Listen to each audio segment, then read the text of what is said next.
We are in Europe and we're talking about data sovereignty. And now people cannot use their own data to make decisions. And I think that FIDA will make a difference in people's life in financial advisory and financial decision making. And I'm not getting into the how, what, and technical part, but this is what it should be about. It's about user empowerment. Hello, guys, and welcome back to our podcast where we explore open banking, open finance, and its journey into open data. You may recognize some differences regarding to the other episodes we recorded. Yeah, it's the language because we are going international. Time to celebrate. Today we are focusing on the Netherlands, and we are thrilled to welcome Roger. Hello. Hello. The Netherlands has been a pioneer in digital transformation and now stands at the forefront of the next big step, I would say, in finance. Roger, we're excited to hear your thoughts on FIDA, on wallets, on digital transformation in the history and future of the Netherlands, and your learned opportunities ahead. So again, welcome to the show. Thank you. Great for being here. It's what I think is always interesting is, I mean, we're in the EU. I mean, we're practically neighbors. Yeah. I already told you that I lived like close to the Netherlands and near to Enschede. Ik kan een beetje Nederlands verstaan, but I don't want. Good. But let's go to the show because everything after that it's gonna make me like not looking good. Shall I tell a little bit about me and what my company does? Yes. Does that make sense? My name's Roger, and I co-founded a tech company, an identity security company called Ver.iD, which is short for Verified Identity, together with my co-founders Stan and Robert. And it's a little bit like a joke. So I'm the marketeer, commercial guy, storyteller, and there's a storyteller, a tech guy, and an accountant that started the company. Could be the start of a good joke or of a bad joke. It could be both of them. But we did it 3 years ago because we saw in Europe there will be something called the European Identity Wallet, which certainly in Germany is being worked hard. The BMI, which is the Ministry of Interior, I think, in Germany, in the innovation part called Sprint. This is in Germany, and every European country is going to have a sovereign digital identity. Digital identity will also be used in finance. I think most of your listeners know the term strong customer authentication. But we also envisioned with Europe being one and 27 countries are going to offer a digital identity. The chances are the 27 digital identities will not totally be the same. And we already know this from open banking. If there are small differences, there will be service providers to make sure that platforms can integrate these new products easily.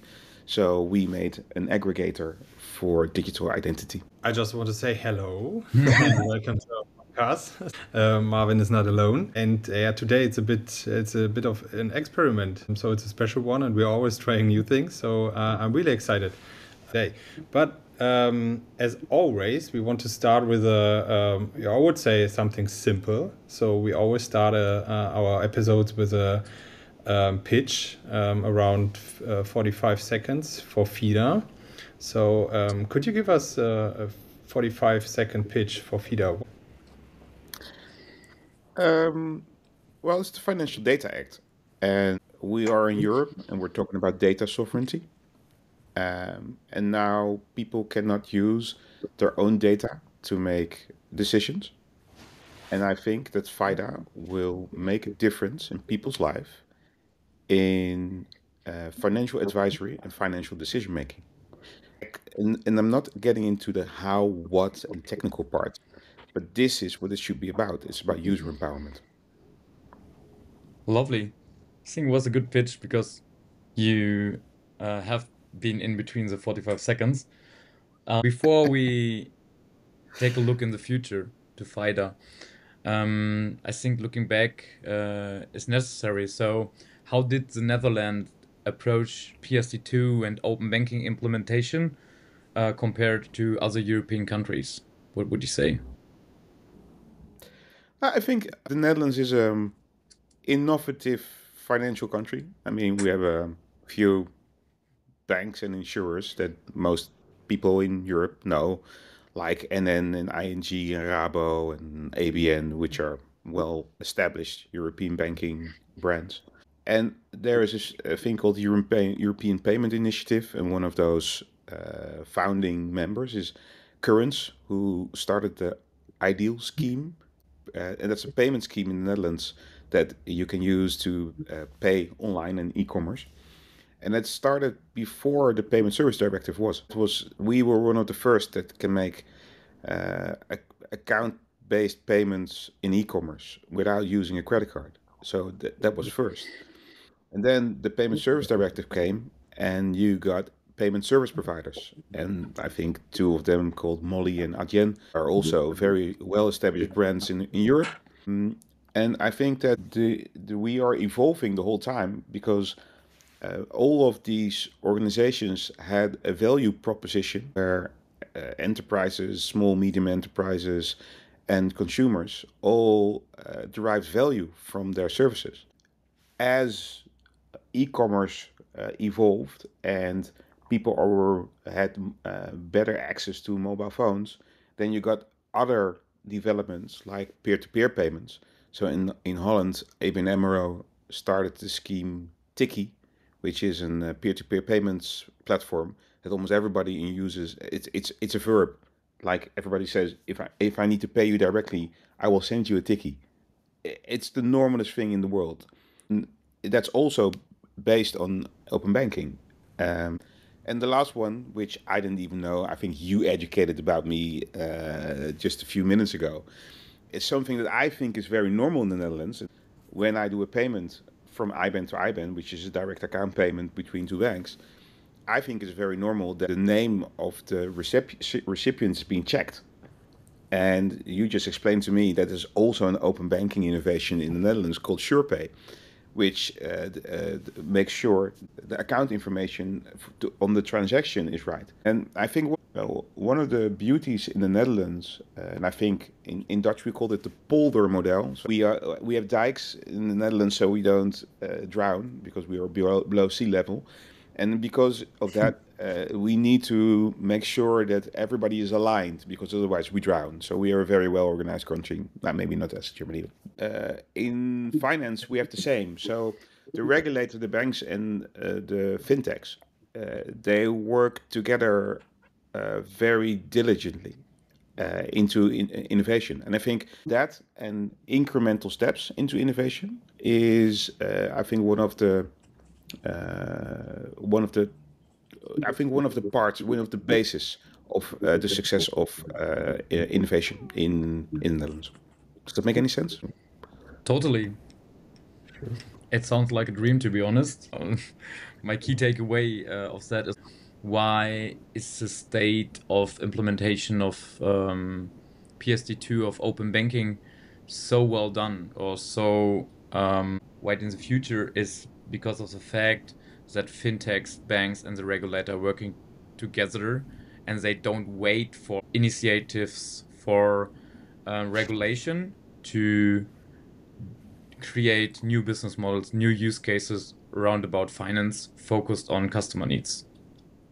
Yeah, and one of the I really have to compliment the regulator that in the Netherlands is a thing called the regulatory sandbox, which means that you can have actual experiments with technology and finance and compliance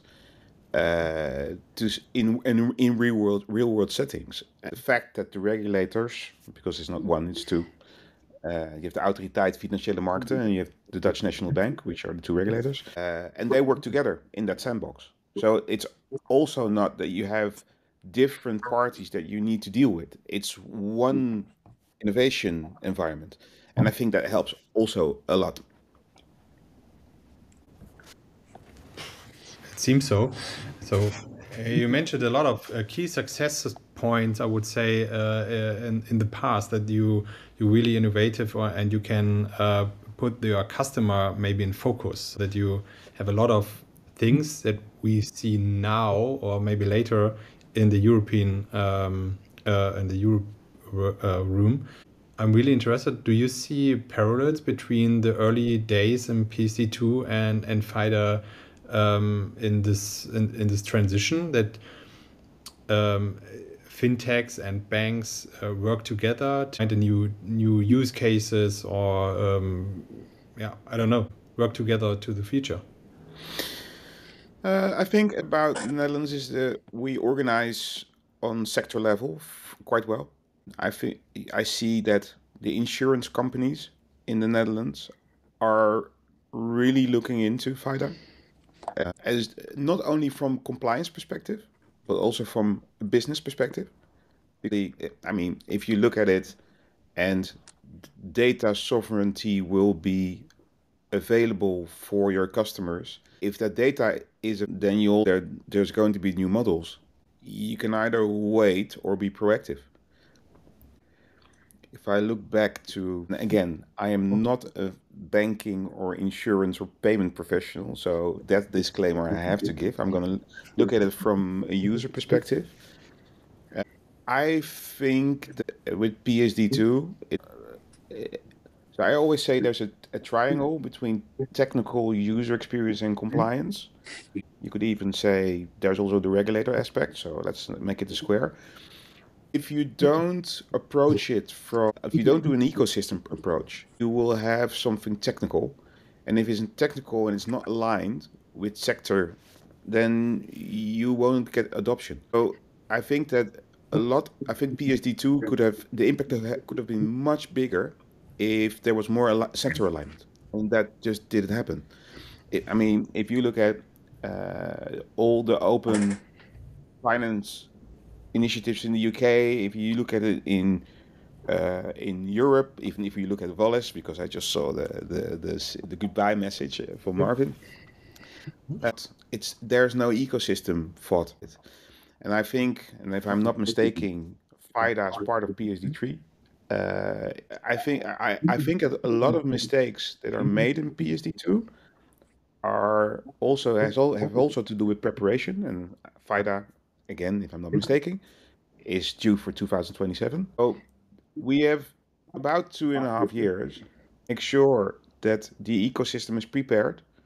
In my defense, the whole European identity wallet thing is going to help massively in that quest, because the European identity wallet will have infrastructure that will make the implementation and adaptation of FIDA a lot easier. Let's go on with that, but first of all, I'm totally agree with what you said. Like, the key success factor I see in the Netherlands, or what you said, is like the collaboration between the stakeholders and building up an ecosystem. And it's funny, I don't know if you know what now comes the next challenge. We talked about it with you and before the recording, to pronounce the name of our podcast in English. It's like 3 times 3 is 10. And you know what the threes are for? It's I thought it was for PSD3, but no, it's like it's actually the first 3 is have an alignment regarding to open banking, open finance, open data, alignment between the technical part, the regulator, compliance, and business cases, customer oriented. Yeah, because that you told that you said that already. And the second 3 is about the roles which are defined in the new FIDA, in the new financial data access. The data user, the data owner, and the customer. And you have to match all this together to create something better, create something new, create something more, makes a 10. And so it was super nice to hearing that from you, having an alignment from the stakeholder. Yeah, it sounds great how you handle it in the Netherlands. And maybe there's something, I know there's something which fits very nice in this ecosystem. You already mentioned it. It's wallets, maybe as a key component of open banking, finance data, whatever. So let's talk about it. What role do you see wallets playing in the broader open finance ecosystem? Before I start a very boring story about what wallets are, um, I have to say that the thing I'm try to explain it with is it's a vault. And now you have a proprietary vault at your financial institution that you can only use that data there. Yeah. So it's not open. And what you will get is you will get data sovereignty, which means that you will be able to gather all that siloed data into a place which you own in with permission management that you can share it with whoever you want to. And there are two kinds of vaults. One is on your phone, which is like your Apple wallet or Google wallet. It's that secret place on your phone that you can stash your pictures and everything in your data. It's there. But it could also be a cloud wallet, which is a special place for you, which only you have access to, where you can share with everyone. You can say, the finance advisor A is allowed to do something for me allowed to share data from my cloud vault. But to do that, it doesn't really matter if it's a cloud vault or a mobile vault. You will still always need three aspects when you want to share data or access data. I need to know it's you that's accessing or sharing the data. That's called identification. When you log in, which is called authentication, I want to know that the person who is identified logged in. So it's identification combined with authentication. Then you get the third part. The third part is you need to consent to sharing or whatever you want to do, or maybe even do a transaction, which means you need authorization. And the holy grail is always the triangle between identification, authentication, authorization. We're going to do triangles the whole show. The whole Perfect. show.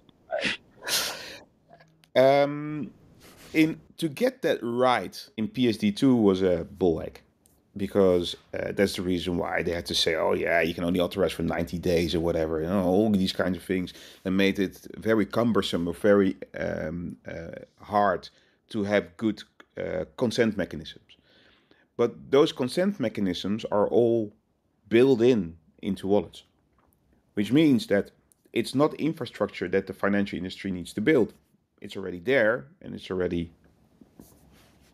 it's trustworthy from the European Union and the member states. So if you read all the regulations from a distance, you will see that even in all the financial laws and all the financial laws, all the privacy laws, all the future laws, they also say that in order to have the best privacy preserving measures and the best identification, strong customer authentication, they all point to the wallet. So if you have the infrastructure in place, this is the reason why I'm thinking that there are FIDA has much more can be much more successful than PSD2. Do I make any sense? I mean, I'm just It definitely do. But then now I have the question. So are there specific approaches or best practice from the Netherlands you already use, or you can already serve as an inspiration? So you can say, okay, we have this service or this use case we already have with wallets. Wallets do a few things. We are now. Sorry, this is always happening when I'm instructed well by my partners. So with an undisclosed regulator and an undisclosed financial institution, No worries.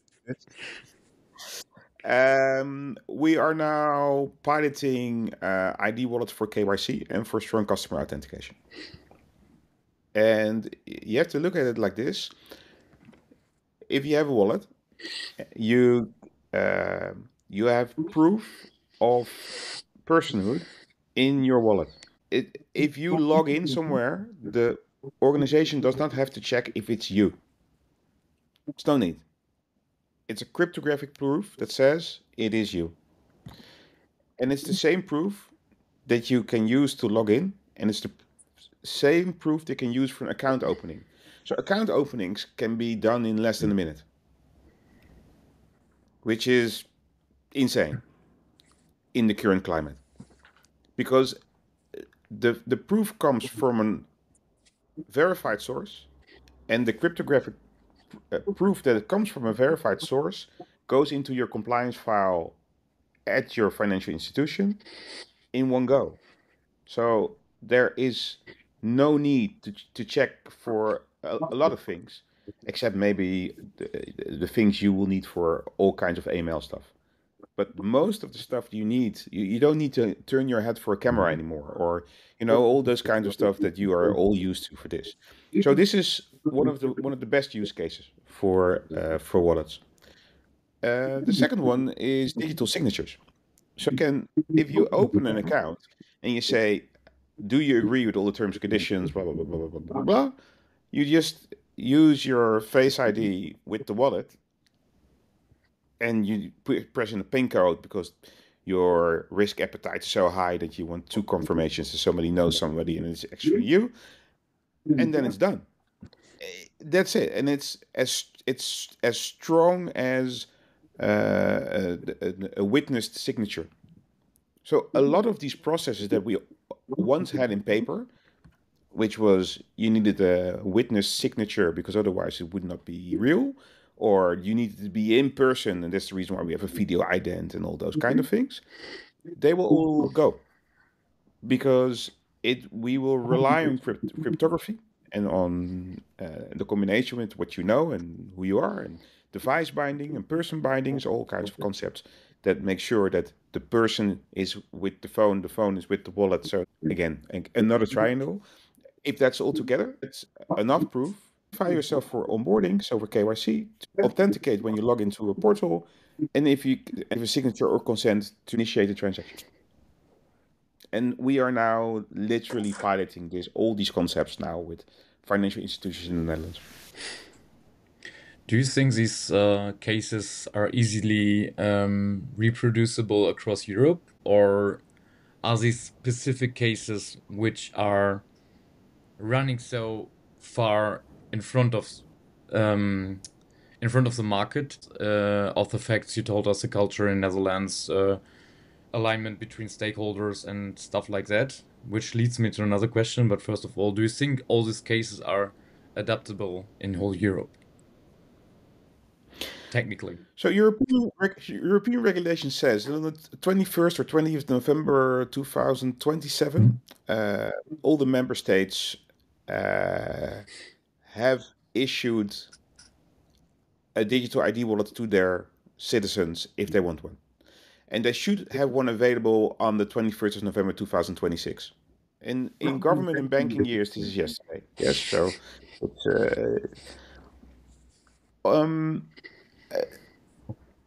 in the European identity law, it also states that financial institutions should accept wallets at the latest at the 21st of November 2027. So it's not a question if financial institutions are going to accept them. The question is, how broadly are they going to use them? And to answer that question, I think that now I have to be careful in what I say, but I am confident that in 2025 we as a company will have the first pilots in Germany and in Italy and in France and in Spain and in Poland, because there is appetite, and it has also to do with different reasons. Sorry, I'm not trying to diverse from FIDA, but there's also a security and safety issues now with logging in and with the social engineering, with account takeovers and etc. And there's one thing that bots and computers don't have. They don't have wallets. They can't have wallets because wallets are person bound. I think that security and fraud will be a driver for the financial industry to implement ID wallets way before their deadline in 2027. And because FIDA is also coming, it will be a double incentive for financial institutions. Say, well, it's cheaper for KYC, it's better for fraud, and we have to use them anyway for FIDA. So why don't we use them? Yes. I see, I have different things in my mind because I'm not an expert in wallets, but what I see is every country is working on different kind of projects and cases and wallets as well. So when we had a super nice podcast with Oliver Lauer. You know him. Last We'll meet him soon. yeah, hopefully. And we were talking about like this big picture of an open data culture in a whole Europe.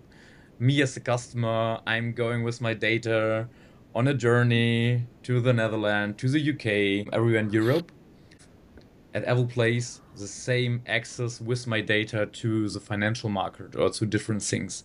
Is it something what we are gonna see with wallets, or is there like a lack of integration between different systems? For example, I see it at the moment with different kind of single sign-ons. I only can use single sign-ons for different cases provided by specific companies. Or do you know what I mean? Like how I see? Yeah, totally. Yeah. Totally. How do you see this? So I think that the European Commission learned from PSD2 and demanded, and also all the member states demanded that digital identity, let's talk not about wallets, just digital identity will be built on open standards. Which means, in theory, again, they are interoperable. But it's at least going to be interoperable on a minimum data set. And that minimum data set is also specified in laws. So, and then you get the second part, which is there is a wealth on financial data. It's you could almost say this the same as there's a wealth on different diplomas in universities. And making sure that you can award the same value between different organizations, that's a different thing. But I'm an optimist, and if there is one thing that you could fix with AI, then it's probably that. How? That's my thing, because this is literally this is a data game. That's computers are much better at that than people. But you need to establish trust between two parties first, and that part is interoperable. So no, you can use your digital identity wallet in Germany at a bank in Italy. That will not be a problem. Nice. And if one of the attributes in that is your IBAN number, which is issued by your German bank, they will accept that is your bank account. That's an interesting point. This is one of the parts in the legislation that they harmonized. Yeah, we talked about the transparency FIDA is bringing to the market, but the transparency is gonna have like a very wide impact. When it's gonna be possible to with my data, with my digital identity to every bank in Europe, and buying products, I will be able to compare these products before. All about Europe, not only in Germany. The market is going to be much more tougher regarding to new companies, FinTechs who offer products and coming to the market and having maybe like better prices, better products, whatever.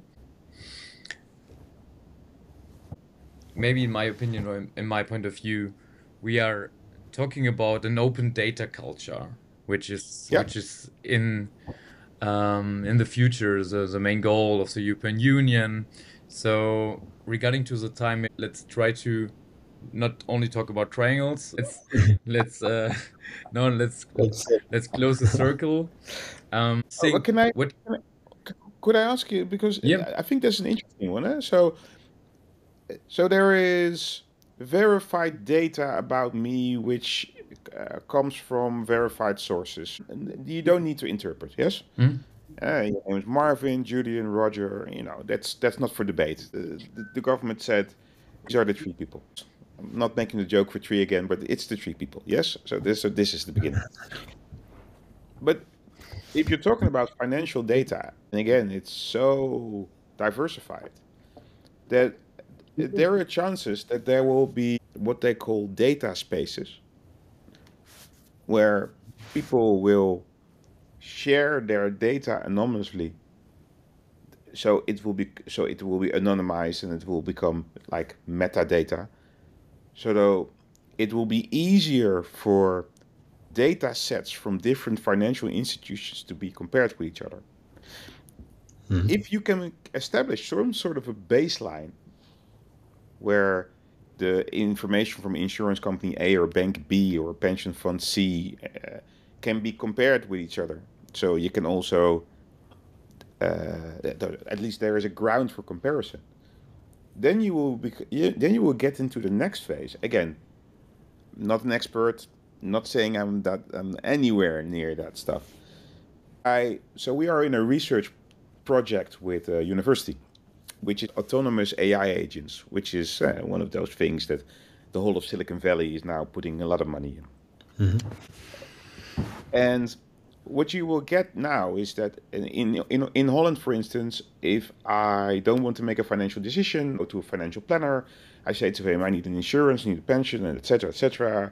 He's gonna use all his knowledge that he learned in education and in his experience. He's gonna negotiate on my behalf. He will come with an offer, and then I'll trust him, and I'll say, yeah, cool. It's not unlikely that there will be bots specialized in that kind of knowledge and in this kind of negotiation, because they know where they need to do this. So you will have bots negotiating on your behalf your next insurance, your next bank account with your kids, and two are out of college, one lives far abroad, so the one doesn't need it, one complex stuff.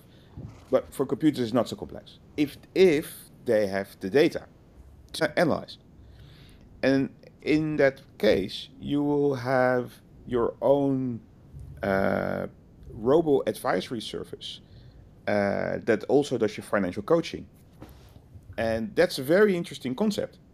And it's a very interesting concept for people who have money, because they can save money. But there is, sorry, this is maybe a different approach also to FIDA. For me, the biggest win for FIDA will not be for people who have money. The biggest win for FIDA will be people who have no money. For me, FIDA goes much bigger, because one of the biggest sources of money is not only private, it's public. It's people who are unemployed, who are on benefits, or who are on subsidies.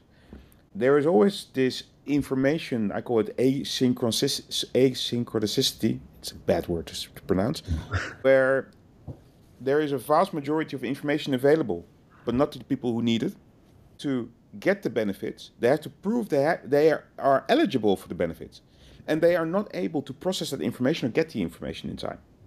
And in my opinion, and this is also one of the experiments that we are in with the Dutch local government, is to empower citizens to get data from silos into their sovereign environment, so they can help themselves get enough money from the government these living.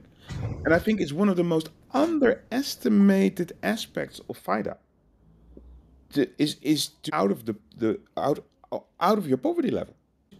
If you have FIDA and you don't have to prove from all your financial products and all your financial data, you don't have the right financial health. You know, it's like a doctor. I mean, if I tell him, "Oh, I have a cold," and I said, "Yeah, but I didn't tell you I was kissing 20 girls who had COVID." You know, if you don't have that, he cannot establish if I have a cold or COVID. So, and it's the same with this one. You know, you need to make sure that you are, if you want to advise, you need the data.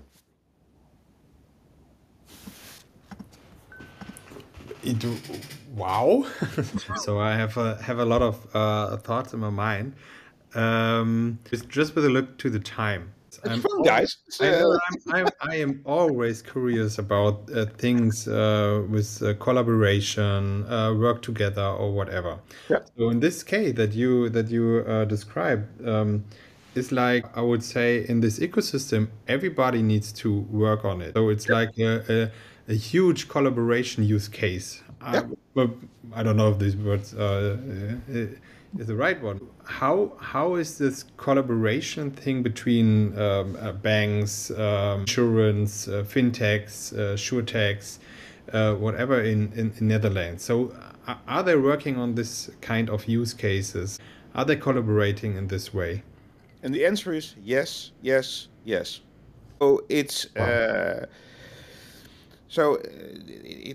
don't know if you use it in Germany, but this is a thing called triple helix, which is public, private, and education.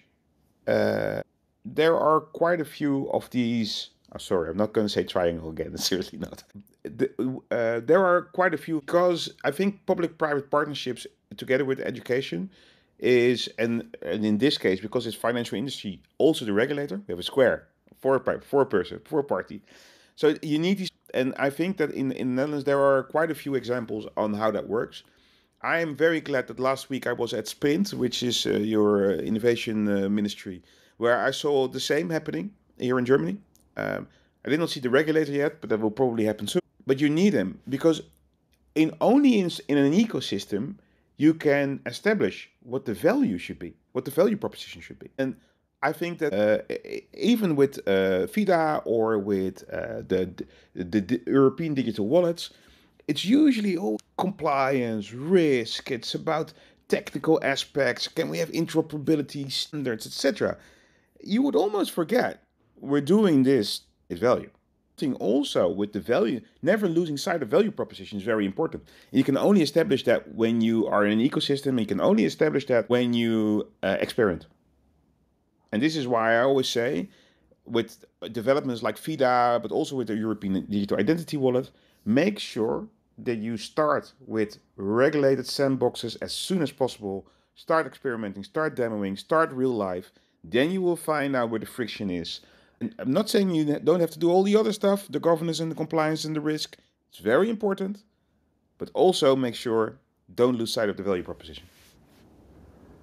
I think that are perfect words for closing the episode. I just had in my mind to say something about what we are talking about, but it was on point, Roger, because it focused on the main things. I just could make it worse talking about triangles or stuff. Not possible. It was a pleasure. It was super nice having this. For us, it's a new challenge. First episode in English for sure. Maybe in a year. I mean, I'm in Germany almost every month for a few days. So maybe in a year I will try to do this in German. Yeah. Oh, challenge accepted. Julian, to add to Roger. No, it was just a special episode. It was fun. Thank you very much. And I didn't plan the end of this this episode, to be honest. And we didn't plan that I talk a lot of threes and have a lot of Easter eggs in this episode. But it's fun. It's nice to see.